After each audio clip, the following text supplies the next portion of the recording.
Bueno, buenas noches a todos. Muchas gracias por venir. Estamos en el lanzamiento del libro Una cultura deliberante, guía para el debate cívico. Les cuento un poquito de lo que es INCIDE. INCIDE es el Centro de Inclusión, Ciudadanía y Derechos. Empezó con una iniciativa de 10 estudiantes de la Universidad del Rosario que, al estar muy preocupados por la apatía política en Colombia y sobre todo la apatía entre los jóvenes, vieron en el debate una herramienta innovadora para combatir esta situación. Ahí se conforma la Liga Colombiana de Debate, que 2 años después se convierte en lo que hoy es INCIDE. Y pues hoy tenemos el gusto, nosotros como INCIDE, con el apoyo del Ministerio de Cultura, el Programa Nacional de Concertación Cultural, de presentarles nuestro primer libro, Una cultura deliberante. Les presento al autor, Diego. Diego es coordinador de los programas educativos de INCIDE, director académico de la Sociedad de Debate de la Universidad del Rosario y candidato a magíster de estudios políticos de la Universidad Nacional. Gracias, Diego, por estar aquí. Muchas gracias a ti, María Camila. Bueno, Diego, cuéntanos un poco a la audiencia qué van a encontrar en este libro, de qué trata, que nos más hay. Una cultura deliberante es un libro de debate en general para cualquier tipo de persona. Si eres una persona que nunca se ha familiarizado con el concepto de debate, es un libro apropiado para ti, porque en la primera parte te explican qué es el debate, como un concepto, como una metodología, cuáles son las claves que tiene en términos de persuasión y cómo funciona con formatos. Si eres una persona que haces parte del mundo de debate, en tanto debate como algo competitivo, también es un libro para ti, porque es un libro que también compone el estudio y el avance de estrategias para que te vaya bien en el debate competitivo. Pero sobre todo, si eres una persona interesada en la educación, interesada en dar metodologías innovadoras para generar cambios en espacios educativos con dificultades o que busque integrar muchas áreas del conocimiento, este libro también es de interés, porque es un libro pensado también para enseñar herramientas educativas, particularmente cómo se crean proyectos de debate en ámbitos de colegios y universidades, a partir de lo que nosotros denominamos sociedades de debate, y también como una herramienta de resolución de conflictos, en donde el debate tal vez no es el principal protagonista, pero sí es una parte fundamental, sobre todo cuando lo combinamos con otras herramientas como la que tenemos con Impacta en INCIDE. Entonces, sí, Impacta. Entonces, Una cultura deliberante es un libro abierto para todas las audiencias, que tiene una contribución tanto en lo académico, en lo competitivo, como en lo social. Ok. Tú nos hablabas en el libro sobre el debate competitivo, empezamos con esta parte en el primer capítulo, y hablas de las sociedades de debate que son relativamente nuevas, digamos, en este hemisferio, en Latinoamérica. Cuéntanos un poco cómo llegan esas sociedades de debate acá, quién las incursiona, cómo es esto.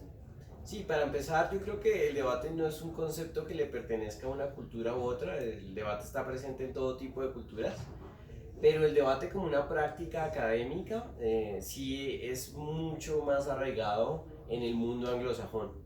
Es algo que se practica en clubes de intelectuales desde el siglo XIX, por lo menos en Inglaterra, y que está muy presente en el sistema educativo de países como Estados Unidos y Canadá. Con eso, el circuito de debate, que es como conocemos ese conglomerado de grupos y asociaciones de debate, estaba muy presente desde los años 80 en esos países, y acá en Latinoamérica esas metodologías no se conocían.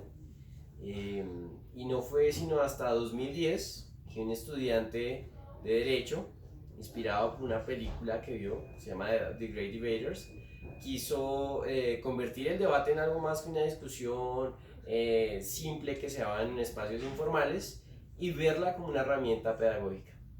Y esa persona que terminó convirtiéndose en el fundador de INCIDE, comenzó a asesorarse internacionalmente para crear ese circuito de debate en América Latina. Y en 2011 tuvo la oportunidad de conseguir una beca, ir a Turquía, tener contactos con personas en Argentina y buscar la posibilidad de crear lo que nosotros llamamos el circuito de debate en América Latina. En 2011 se hizo el primer campeonato mundial de debate en español, y a partir de esa iniciativa progresivamente Colombia, Chile, Ecuador, México, Perú se han venido integrando en esta actividad que nosotros consideramos no solamente un hobby, sino también un espacio de crecimiento personal y académico, que es el debate.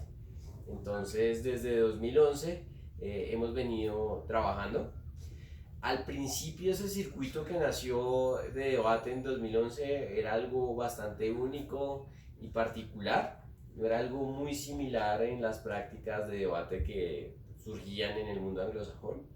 Pero después de 2015, que los estudiantes universitarios empezaron a participar también en esos espacios, ha empezado a haber una convergencia entre los espacios de debate latinoamericanos y los espacios de debate anglosajones, que particularmente sirve para aglutinar otros espacios también de circuitos, por ejemplo los africanos, de Asia, de Australia. Entonces, pues desde entonces hemos venido ya en un proceso de convergencia y en la actualidad se puede decir que el circuito latinoamericano es uno de los más fuertes al momento de emerger como potencia, por lo menos en el mediano plazo. Ok. Esta persona de la que hablabas, este estudiante de Derecho, ¿es quién? ¿De qué universidad era? Carlos Parro era un estudiante de la Universidad Santo Tomás de Bucaramanga y por cosas de la vida terminó haciendo un intercambio que se convirtió en algo permanente y se volvió un estudiante de la Universidad del Rosario. Él, junto con personas como Luisa Salazar, Ana María Díez, Ingrid Rodríguez, Julián Maldonado, crearon lo que se conoce como la Sociedad de Debate de la Universidad del Rosario, que es la primera sociedad de debate de Colombia. Y posteriormente, para expandir ese proyecto tan lindo de debate, crearon la Liga Colombiana de Debate, que es un espacio de congregación de diferentes asociaciones de debate para que el debate se expandiera por toda Colombia y por todas las regiones. Entonces estos jóvenes universitarios del Rosario terminaron generando un gran impacto en ciudades como Medellín, Cali, también en su momento estuvo Pasto, y fueron el primer paso para el comienzo de muchas sociedades de debate en nuestro país. Ok. Tú ahorita nos estabas comentando que el debate era un hobby, pues en parte un hobby, y en el libro hacías un símil del deporte con el debate, lo comparabas varias veces. Cuéntanos cómo es que un deporte que uno tiene en la cabeza es que el deporte es algo físico, ¿cómo haces esa comparación entre debate y deporte? Sí, lo primero es que el concepto de debate, así como lo conocemos en términos formales y cotidianos, no es tan común como se ve en el espacio académico, que muchas veces es competitivo. Debate en términos competitivos y en términos académicos tiene tres requisitos fundamentales. Y es primero, que es que las discusiones que se den tengan una clara postura a favor y en contra.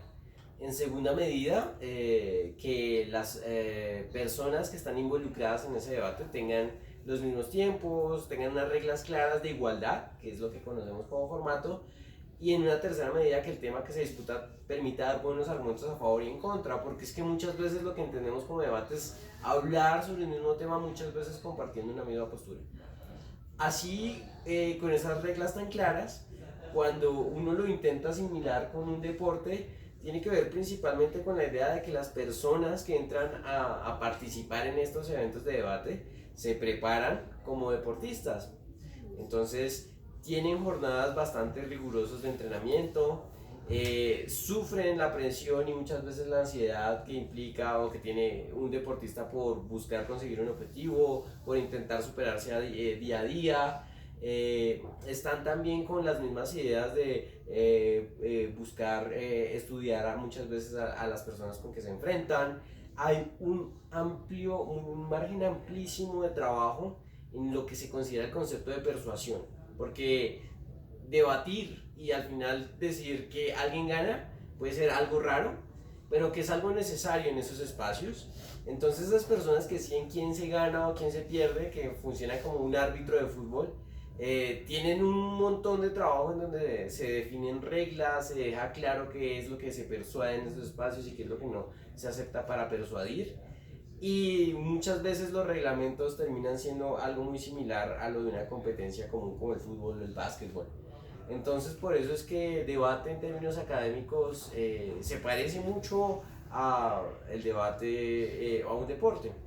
Incluso uno mira que grandes universidades a nivel mundial como Oxford, Cambridge, invierten una gran cantidad de recursos como patrocinios en un deporte para que sus estudiantes viajen por todo el mundo, participen en muchos torneos y que en los principales torneos puedan tener buenos resultados.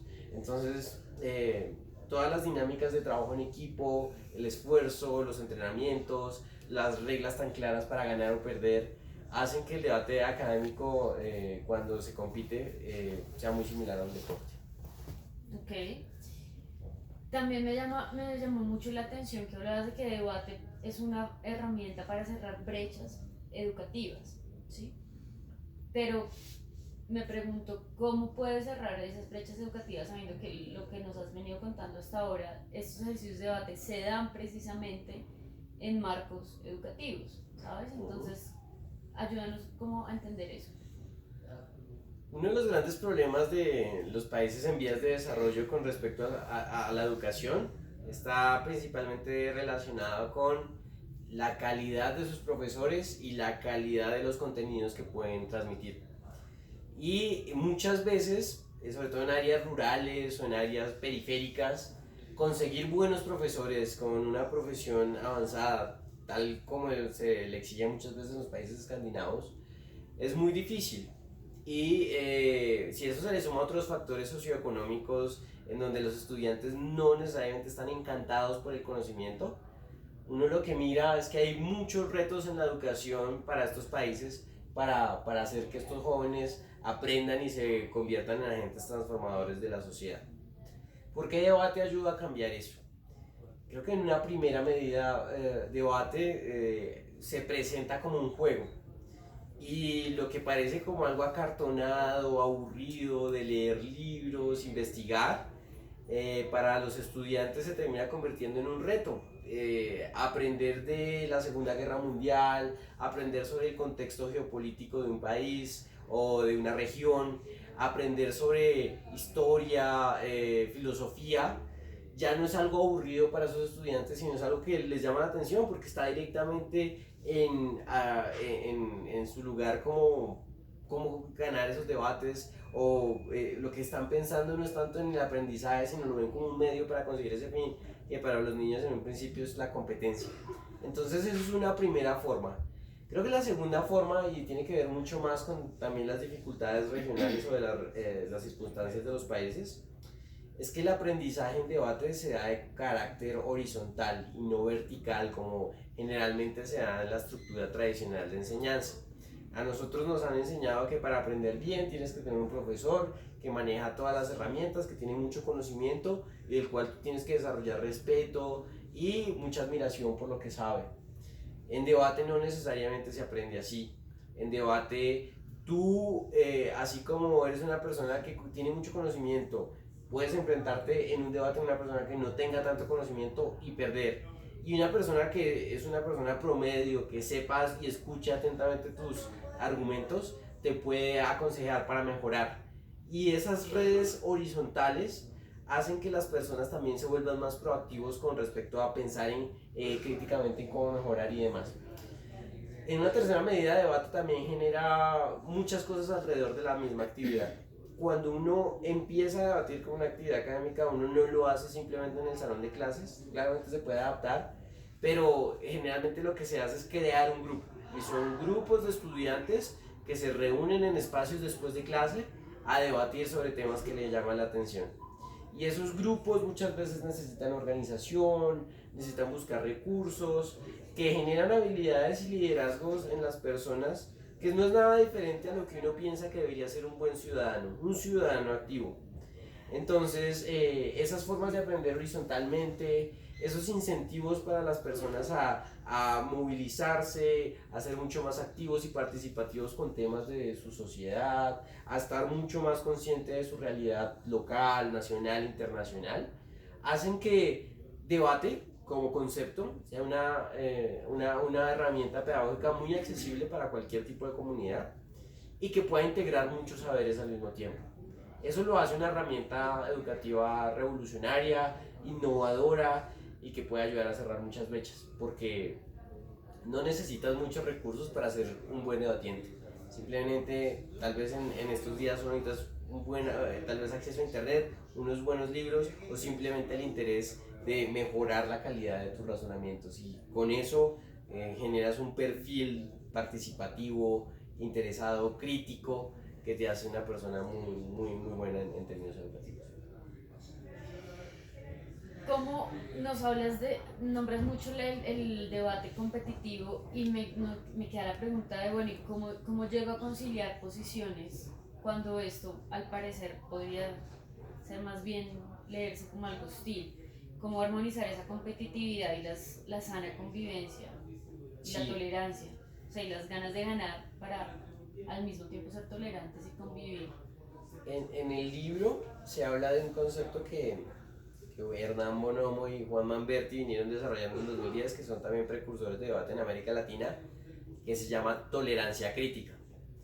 Y es que en debate, a diferencia de cómo se hace en la vida cotidiana, no necesariamente es una actividad en donde tú debes defender lo que tú crees.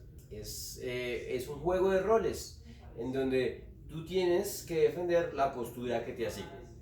Eso parece muy simple y banal, pero tiene unas implicaciones filosóficas detrás muy fuertes.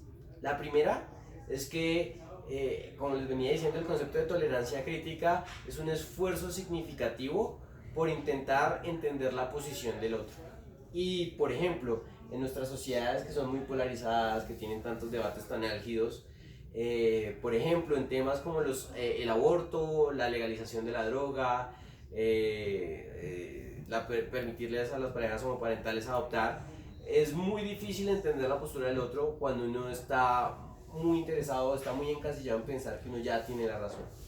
Cuando te ves forzado a defender la postura del otro, ponerte en la posición del otro, identificar los mejores argumentos posibles del otro, se desarrolla un vínculo empático. Y ese vínculo empático es lo que muchas veces hace que el ejercicio de debate, que puede ser muy acalorado en su momento, pero muy respetuoso, al final haga que las personas cambien sus posturas. Porque puedes seguir pensando y reafirmándote en lo que creas, sea lo que sea, pero ahora por lo menos sabes por qué el otro piensa de esa manera y estás dispuesto a aceptarlo dentro de la sociedad.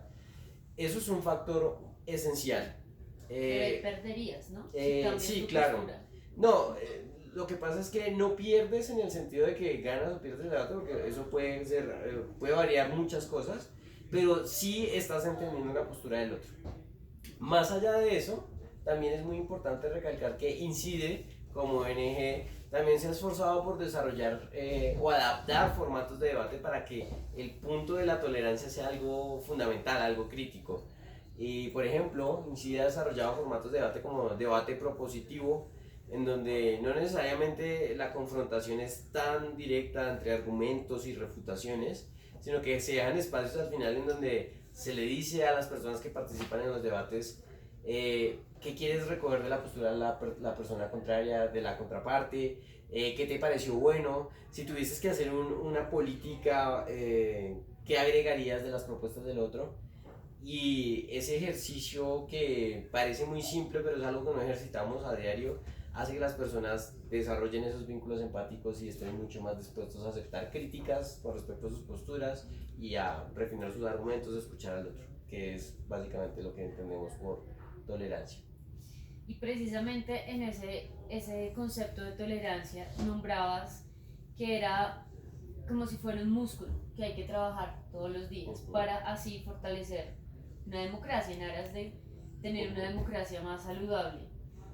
Sí. ¿Cómo yo podría o cómo los ciudadanos de a pie podríamos ejercitar esa tolerancia cuando, por ejemplo, sabes que en redes, en Twitter, en Instagram, en Facebook, uno sigue solamente gente que piensa como uno? Entonces, si yo soy uribista, solo sigo a los uribistas y así cada quien con su ideología política. Entonces, ¿cómo hacemos? Porque siempre tratamos es de no hablar con el otro y las redes sociales lo intensifican todos los días. Sí. Definitivamente las redes sociales han sido espacios para crear burbujas de opinión, en donde cada vez las personas se retroalimentan con opiniones similares y se siguen convenciendo. Y en ese punto, debate, si no está mediado por los requisitos académicos, sí se puede convertir en algo bastante hostil, porque es muy fácil cambiar los argumentos por ataques e insultos. Pero lo que está detrás de debate cuando participas en él como herramienta pedagógica es un poco la cultura detrás, es un poco, un poco la razón por la que quisimos titular en sí el libro Cultura Deliberante. Porque cuando estás involucrado en el mundo del debate, esa cultura de debate te enseña varias cosas que muchas veces en las redes pasan desapercibidas. Lo primero es evaluar críticamente la información. La principal razón por la que muchas veces se crean tendencias nocivas en las redes y se crean estas tensiones tan álgidas es precisamente por las noticias falsas y la dificultad de las personas para evaluar qué calidad o qué clase de información se está consumiendo. Entonces, en una primera instancia, debate ayuda a eso porque como herramienta pedagógica hace que las personas que lo practiquen tengan que tener mucho sentido autocrítico, pero también mucha crítica hacia lo que ven. Y ese sentido autocrítico definitivamente evita que se generen esas burbujas. En una segunda medida es también elevar el nivel de las discusiones. En las redes sociales, sobre todo en Twitter, es muy común ver que ante las posturas contrarias lo que viene pasando son insultos o se bloquean las cuentas y demás. En la cultura de debate se ve y la persona que lo interioriza dentro de sí es una persona que le gusta convivir con la crítica, no entiende la crítica como un ataque personal, sino que entiende la crítica como una oportunidad de crecimiento y de mejorar sus argumentos. Cuando esa dinámica está presente en la mentalidad de las personas, las discusiones no se reducen a insultos, se reducen a intercambios de ideas que muchas veces toman un tono argumentativo mucho más de calidad o de alto nivel. Entonces, esa cultura de debate que muchas veces las personas que participan, los estudiantes que participan, la adquieren inconscientemente y lo van incorporando a la manera en que defienden sus ideas, en la manera en que tratan el otro, que son cosas muy simples, pero son las cosas mínimas que se necesitan para una buena ciudadanía y tener una buena democracia. Entonces ahí es como debate ayuda a cambiar esos espacios. Entiendo. Esta herramienta que nos comentabas de Impacta y de pintura, para también a través de la pintura exponer argumentos. Eras en el libro muy puntual sobre cómo tener un buen argumento, qué pasos hay que hacer o hay que seguir para argumentar bien. Pero en la pintura, ¿cómo hacer eso? Sí, sí. Nosotros entendemos que las personas siempre tienen un mensaje que entregar y precisamente a veces por las dificultades que se ven, no solamente dificultades, las diversas formas de aprender las personas, no necesariamente hace que el lenguaje verbal o escrito sea la principal forma de comunicar. Pero nosotros desde Incide también entendemos que no necesariamente para promover esta cultura de debate tienes que estar dentro de lo escrito o lo hablado. Y también abrimos la puerta a combinar el debate con herramientas herramientas lúdicas como juegos de mesa y juegos de roles como Impacta, pero también herramientas de construcción de ideas o concepciones a partir del arte. Entonces el arte muchas veces es un medio, porque bueno, más allá de las discusiones detrás del arte, si el arte debe pensarse como un fin en sí mismo, si es algo meramente estético, el arte para muchas personas es un camino para entender ideas filosóficas o ideas políticas. Nomás con tomar el ejemplo del muralismo mexicano a inicio del siglo XX para sustentar o promover las ideas de la revolución, es una muestra de cómo el arte sirve para transmitir ideas. Entonces para muchas comunidades es mucho más fácil presentar la argumentación con el arte y con lo que nosotros enseñamos desde Incide, que es básicamente una estructura muy simple, más allá de los tecnicismos de inferencias, proposiciones y demás, decimos que un argumento es dar razones para sustentar una idea principal y lo hacemos bajo un modelo que nosotros llamamos AREL. Usamos acrónimos para que generen fácil recordación y combinar esos acrónimos con estas herramientas como el arte hace que la argumentación de nuevo esté en diferentes espacios, porque lo importante del debate es que se entienda también, no solamente como esa herramienta pedagógica que le damos el enfoque, sino también como ese elemento fundamental para generar esa cultura ciudadana de buenas discusiones y demás. Entonces el arte ahí es donde se convierte en un medio para transmitir ideas. No es lo mismo que a ti te hablen de un suceso terrible, nefasto, de manera narrativa, a que lo veas en una pintura, que era un poco lo que también poníamos en el libro con la pintura de Pablo Picasso sobre Guernica. Entonces, como mirar todos esos matices, aprender a entender cuál es el mensaje que quieres transmitir y no solamente decirlo de forma verbal, sino también artística, es algo que también intentamos enseñar desde Incide. Okay.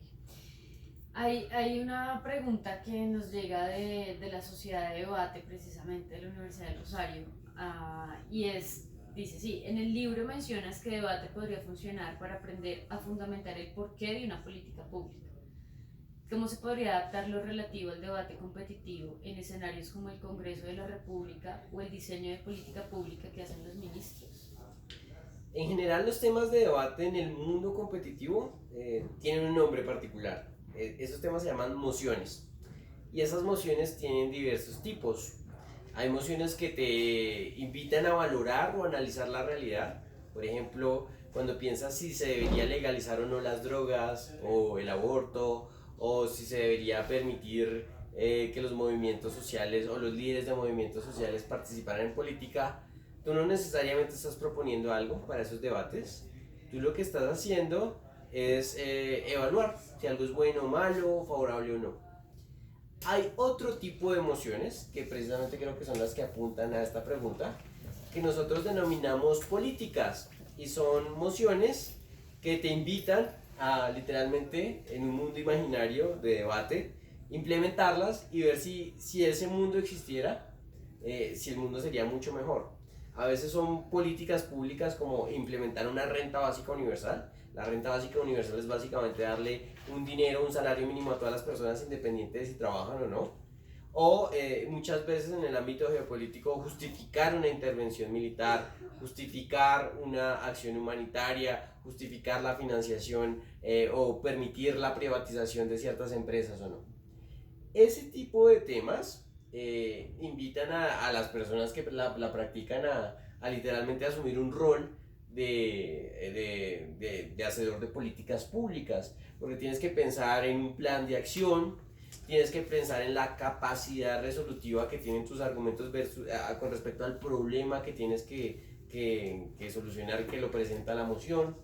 Y ese tipo de preguntas sobre el qué, el cómo, el dónde, el cuándo, son preguntas que incentivan al estudiante a investigar, a hacer planes, que si uno los lleva a espacios como los de la política en el Congreso o los de un ministerio no sería muy diferente.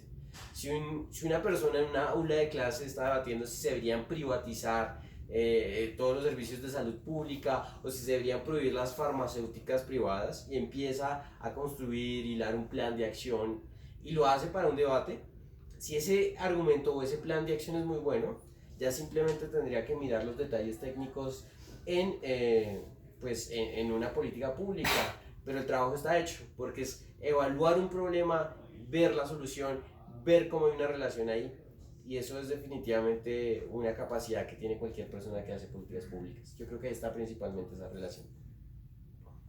Ok.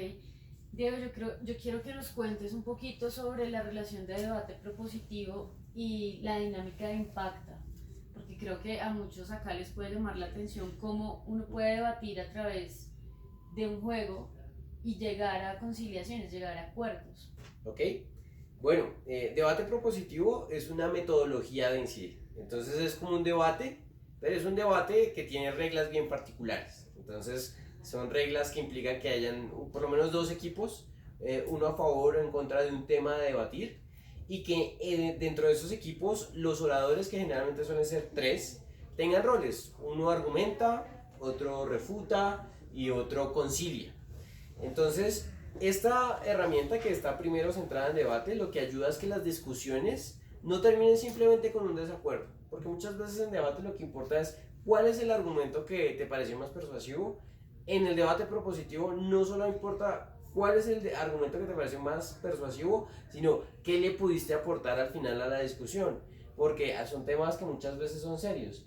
Pero con respecto a Impacta, que es este juego de mesa que creo inicié, es un juego de roles en donde se tiene a tres partes, ya no se tiene a solamente dos, sino se tiene a tres, y es un juego de roles temático en donde las personas asumen una posición e intentan llegar a un acuerdo. Entonces acá, en esta metodología particular de Impacta, que es de resolución de conflictos y que lo tenemos sobre todo desarrollado en la cuarta parte de nuestro libro, lo que buscamos es poner situaciones de la vida real. Por ejemplo, un problema común es que en espacios comunes de zonas residenciales el uso de los parques no se da para los mejores usos. Entonces, o la gente a veces consume alcohol en esos parques, o hacen demasiado ruido, y entonces las familias no están de acuerdo, pero entonces también hay posturas diferentes de los gobiernos o de las juntas de acción local. Es ponerlos a conciliar. Y en esta metodología en particular, el equipo o la persona que gana no es el que argumenta más o el que hace valer su postura al final, sino el que logra conciliar mejor. Porque desde nuestra concepción metodológica lo que vemos es que hay que diferenciar entre objetivos e intereses. Los objetivos es lo que tal vez te pueda gustar o te estés buscando lograr ahí en el corto plazo, pero el interés muchas veces es lo que sustenta detrás de ese objetivo. Y esos intereses entre diferentes actores muchas veces no son mutuamente excluyentes. Entonces lo que hacemos con este tipo de metodologías es buscar que precisamente los participantes en las metodologías puedan vincularse y trabajar y conocer. Entonces pues Impacta es una oportunidad muy linda para trabajar en hacer esas conciliaciones, esos intereses. Bueno, pues yo quiero aprovechar que han llegado dos de nuestros padres fundadores. Pasen al frente y se presenten. No, este espacio está muy chévere así, chicos. ¿Cómo van? Luisa, Julián. Luisa y Julián, que son miembros fundadores de INCIDE. Sí, de los chicos curiosos que empezaron toda esta iniciativa. Bueno, ¿alguien del público quisiera hacerle alguna pregunta al autor? ¿Alguna curiosidad que tengan? Yo quisiera que nos ilustrara como el perfil ideal de un buen debatista. Bueno, en general no hay una única forma correcta de debatir, pero el perfil ideal no tiene que ver tanto con capacidades, sino con valores. De hecho, en la primera parte de nuestro libro hablamos de un decálogo de principios que debería tener un buen debatiente. Entonces, esta persona ideal que debate, o sea, en lo esencial, es una persona que disfruta la discusión y que quiere hacer que esas discusiones avancen. Entonces, como primer principio es la idea de que las críticas que se le hacen a las personas o esas refutaciones que se les hacen a las ideas de una persona no sean tomadas como algo personal, sino sean tomadas como algo dirigido a la calidad de los argumentos, a lo que se tiene. Esa primera como concepción de que la discusión y que el hecho de que te hagan una crítica no es para atacarte personalmente, sino para intentar que tu argumento sea mejor, es algo fundamental. Y no tiene que ver con contenido, no tiene que ver con que seas una persona inteligente, cuántos pregrados o másters estudiaste, tiene que ver con nada más una posición filosófica frente a las discusiones. Entonces esa es una condición fundamental. Lo otro es una persona que tiene pensamiento crítico. Y nosotros escuchamos generalmente la expresión de pensamiento crítico, pero la manera en como nosotros en el libro la operacionalizamos tiene que ver directamente con la idea de mirar primero todo de manera sistémica, es entender la relación entre una cosa y otro, Porque debatir muchas veces se reduce a encontrar nexos causales, mirar qué tiene que ver una cosa con otra, cómo afecta, qué pasaría si se quita una cosa en un fenómeno. Pero también tener algo muy importante que es multiperspectivismo, que es lo que veníamos hablando de la tolerancia crítica, es que te puedas poner en la posición del otro, que sepas de dónde sale el argumento del otro y que lo puedas hacer, que puedas explicar esa postura y que no te quedes atado a una postura. Creo que el pensamiento crítico es fundamental en tiempos en donde se cree que hay verdades absolutas, en donde vuelven a jugarse las emociones. Entonces tiene que ser esa persona con pensamiento crítico. Entonces yo creo que esas dos características son fundamentales. Y a eso sumado la idea de tolerancia crítica que lo hablamos, que se recoge desde 2010 con personas como Juan Manberti, Hernán Bonomo, que han contribuido un montón al circuito de debate latinoamericano. Yo creo que esos valores son los que hace debatiente ideal. Hay dos conceptos que usted nos daba a conocer dentro de la exposición que hace a raíz de las preguntas, y uno es eso, la tolerancia crítica, pero hay otro que es algo empático. Empatía. La empatía, pero está agregado como otro término ahí, algo empático. Okay. Yo creo que podríamos hablar sobre todo de la sí, tolerancia. como quisiera entender un poco más o desarrollar un poco más ese concepto, como de dónde se trae, cuáles son como si tiene categorías para mirar esa tolerancia crítica, que es un concepto, pues, por lo menos poco usual, porque finalmente tolerancia con crítica y una tolerancia crítica creo que a veces no es... Sí, entiendo. A ver, yo creo que pues para esta pregunta es muy importante como ver los matices sobre el concepto de tolerancia. Es muy común que la idea general que tengamos de tolerancia es aceptar al otro.